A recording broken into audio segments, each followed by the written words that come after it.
Hey everybody, this is a lecture on friction and how friction works, and yeah, let's get going.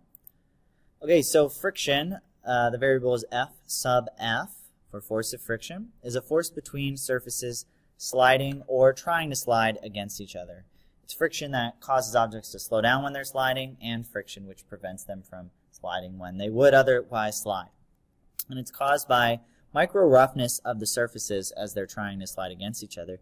You can see kind of a zoomed in image of the microscopic scale of two surfaces, and they're very rough when you zoom in far enough. And so that means that there are going to be forces that prevent motion of one surface across the other.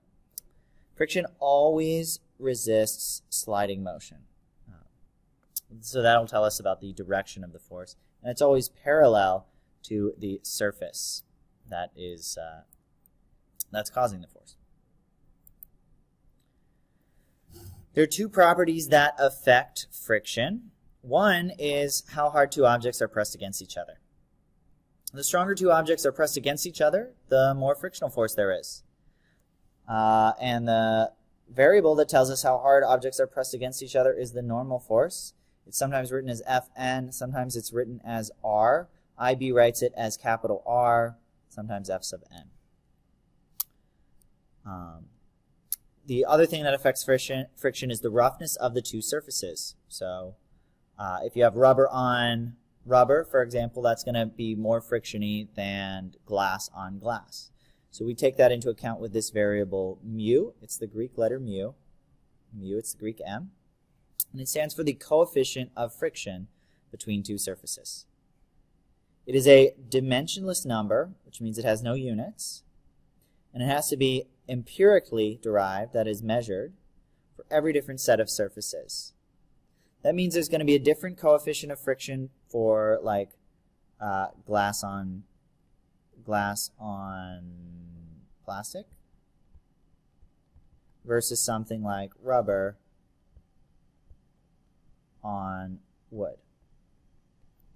This is going to be a higher coefficient of friction because there's more friction between rubber and wood than there is between glass and plastic.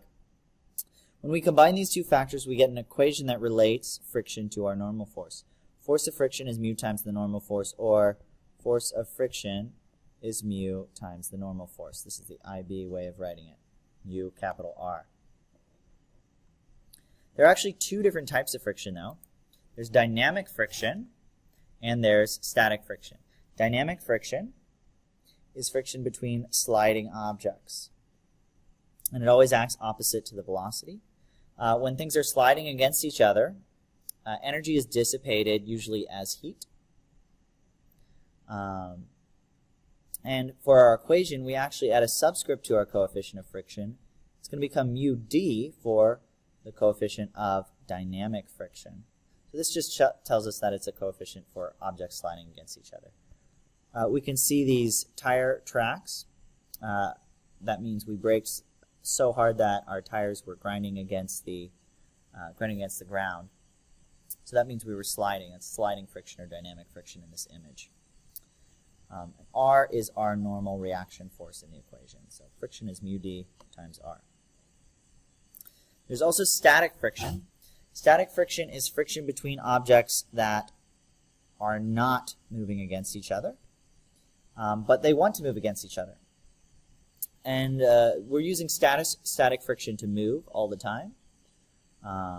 Whenever we walk, as long as our shoes aren't slipping, that's static friction that's propelling us. When we drive, it's static friction between the tires and the road that holds us there or keeps us moving. Static friction is different from kinetic friction because it is just going to be as strong as necessary to prevent slipping. Which means if the external force is stronger, then static friction will get stronger. It changes magnitude depending on the other forces acting. And at a certain point, your object is going to start sliding. And that's going to be your maximum value of static friction. And that occurs when static friction is equal to the normal force times the coefficient of static friction. So we might write maximum force of static friction is the coefficient of static friction, mu s, times the normal force. That just means that the force of friction is always going to be less than or equal to mu s times the normal force. And to illustrate that, I kind of have a graph here. This shows us the horizontal axis is if we apply a horizontal force, the vertical axis is the frictional force. And if we increase the sideways force on an object that's, say, at rest, it's not going to start moving just yet. It's because friction is going to push back, and it's going to be an equal amount of force back until friction can hold it no more. Then it's going to start moving. And in fact, the frictional force gets a little weaker once it starts moving, and we are then in the sliding zone, which means we're dealing with kinetic friction or dynamic friction. I'm also going to show you that in the sim.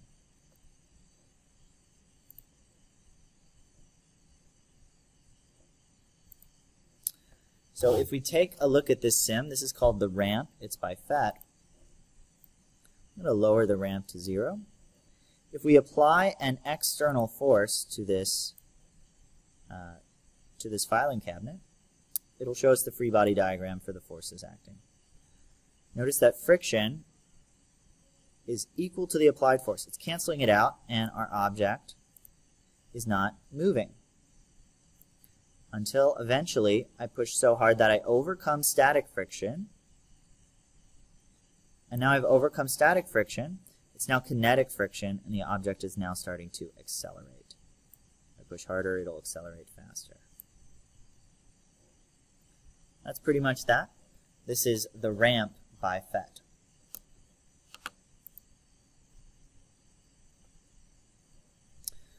So, in summary, we have two types of friction: static friction for objects that aren't sliding, kinetic friction for objects that are sliding, and the force of friction is mu times the normal force, mu r.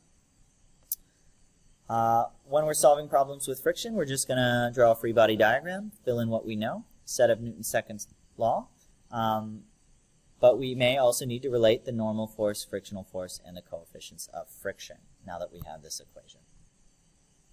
That's all. I'll solve some problems in a separate video.